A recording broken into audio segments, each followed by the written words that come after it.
What is up? Welcome back to this episode of the Road to Redemption podcast. I'm, as always, your host, Cam Williamson. Kind of a gray, drizzly day here in Tennessee, which is appropriate kind of for what we're going to kick the show off with. Yesterday, at approximately 2:30 in the afternoon, Boulder, Colorado, there was a mass shooting. A man entered a store. I forget the name of the grocery store. It seemed like it was pretty local to Colorado, but it seemed like it was a staple place that people went in the southern part of Boulder, Colorado.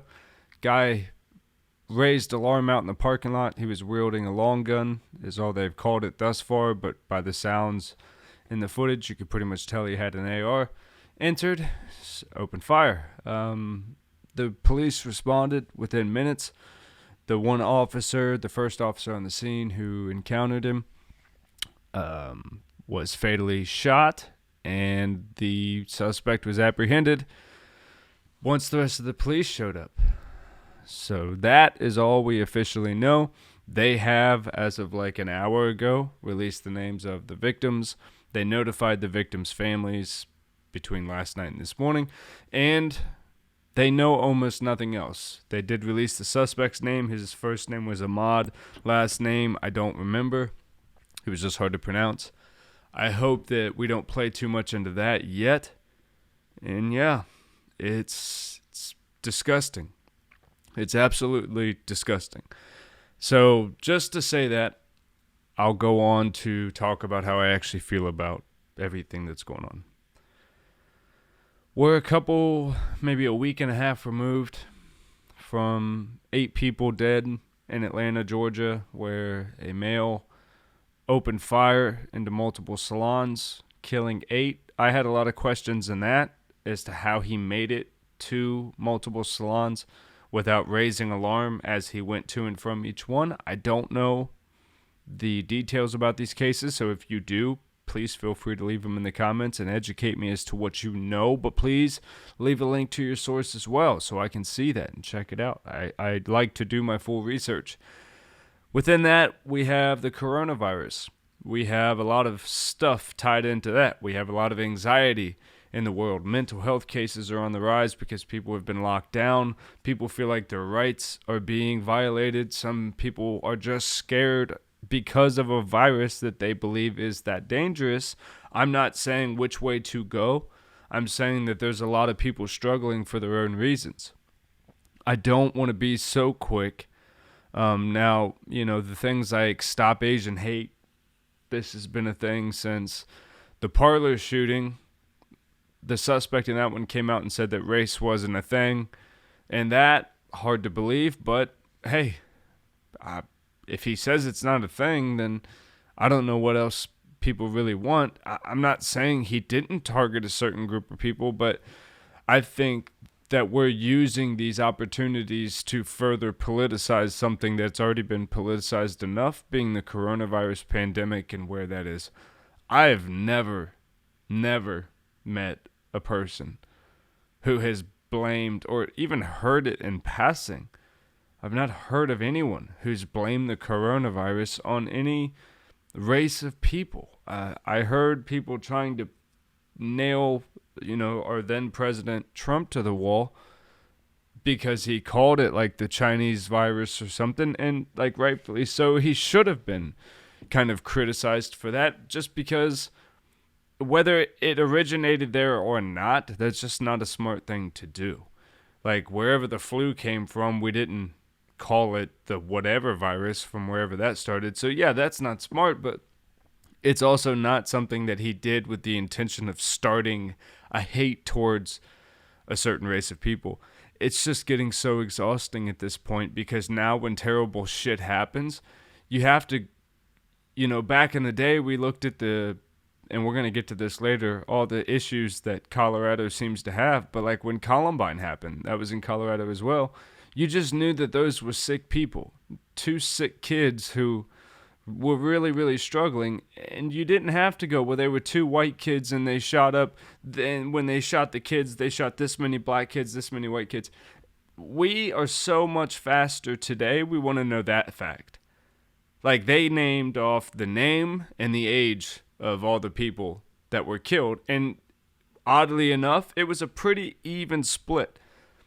Of this past one, of the 10 that were killed, like the first 3 that they named off were in their 20s, like 20s to early 30s. Second group was 30s to like late 40s, and then third group was there was 3 people that were like 50s to late 60s. It was just weird.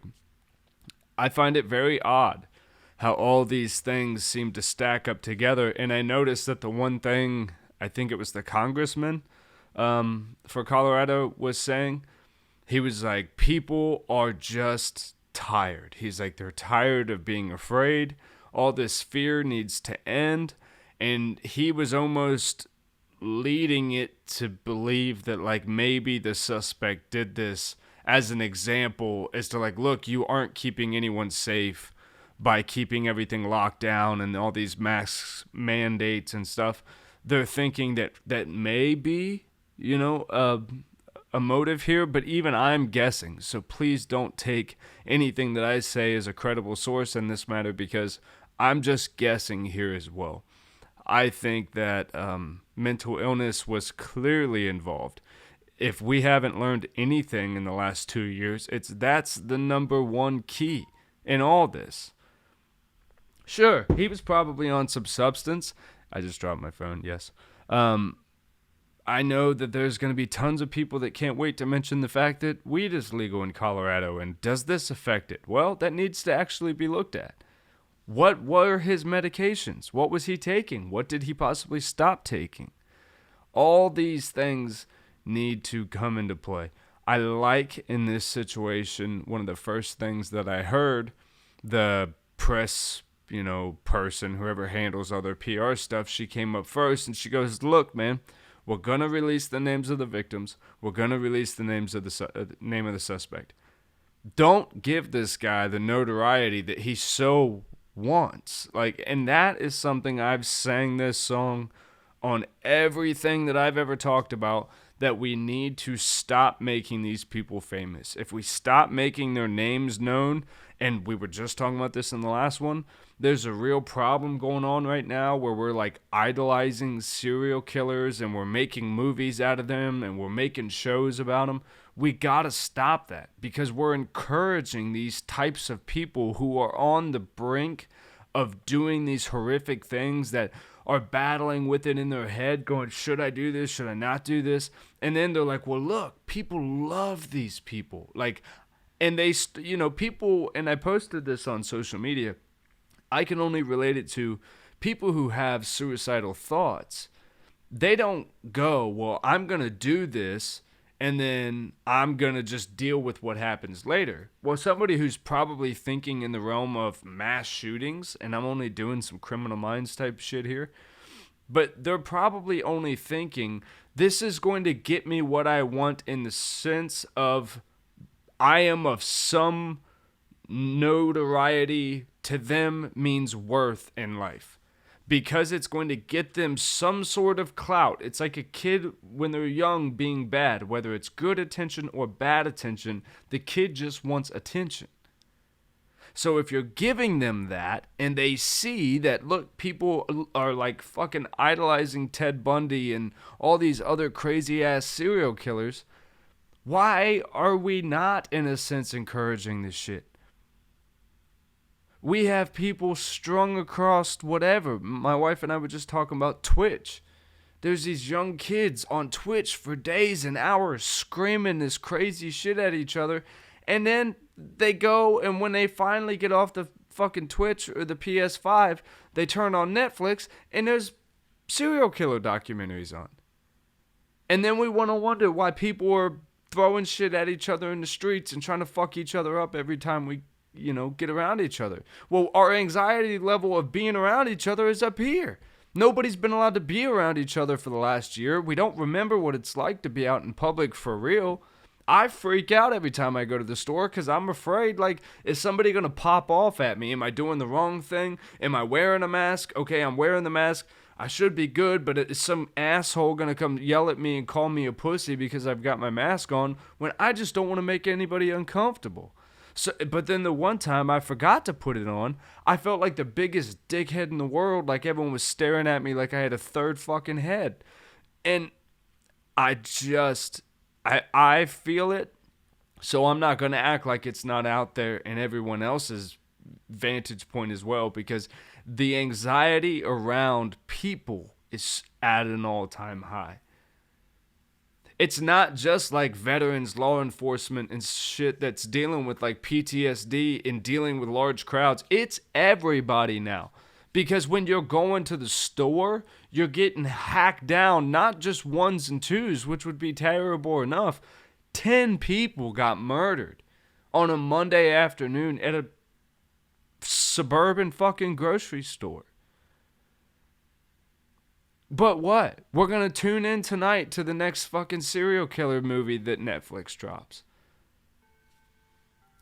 I don't want to hear anything about anybody feeling bad for nobody if you entertain that type of shit.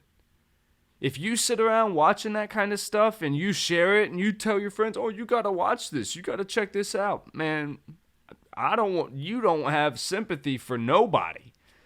You damn sure don't have sympathy for the victims of these families, because you're letting the people who did it somehow profit off of this shit. I'm not saying the serial killers that committed the crimes are profiting off the documentaries that are being made off of them, but somebody is profiting off of the tragedies that are happening. I'm not saying you can't tell stories, but fuck. What are we doing? We're idolizing this shit now. Freddy Krueger and Jason and Michael Myers, these were fictional characters that we used to like, ooh, it was scary around Halloween time. We're telling all these fucking stories all the time now. And it's just for people who are on the internet, and this is rolling a bunch of topics all into one, with social media making everyone feel like they have to find that one thing that makes them popular, notable, or noteworthy. Look where trends are, and you're going to find where the issues lie. Drugs, serial killers, mental health. Oh, let's see what our biggest fucking problems are in the country right now. But what are all of our trends? Our rappers won't shut the fuck up about taking Molly's, Percocets, and Xans and shit. Every day, Netflix is dropping a new goddamn serial killer documentary. And mental health cases are at an all-time high that go ahead and encompass both of those two first categories. So what are we doing? We're talking about people, quote-unquote, normal, everyday human beings, unwinding with serial killer documentaries. Like, it's harmless in nature, but when you look at stuff like this, it's hard not to connect it all. It's hard not to connect it all. And I think we just have to take back the personal responsibility that we hold. Obviously, the only person that holds responsibility in the Boulder, Colorado case is the person who did that. But we need to take responsibility as a country for the trends that we allow to become popular, the names that we allow to become famous, and as always, what we give our attention to. Guys, that's going to go ahead and be the episode for this week. Please, I got some of the new merch up here in front of us. Go check out Road, 2, redemptionpodcast.com. Guys, where attention goes, energy flows. You know I say that all the time. You know I love you, and you know I mean that. We'll check in with you next week. Stay tuned later on for the vlog. Love you.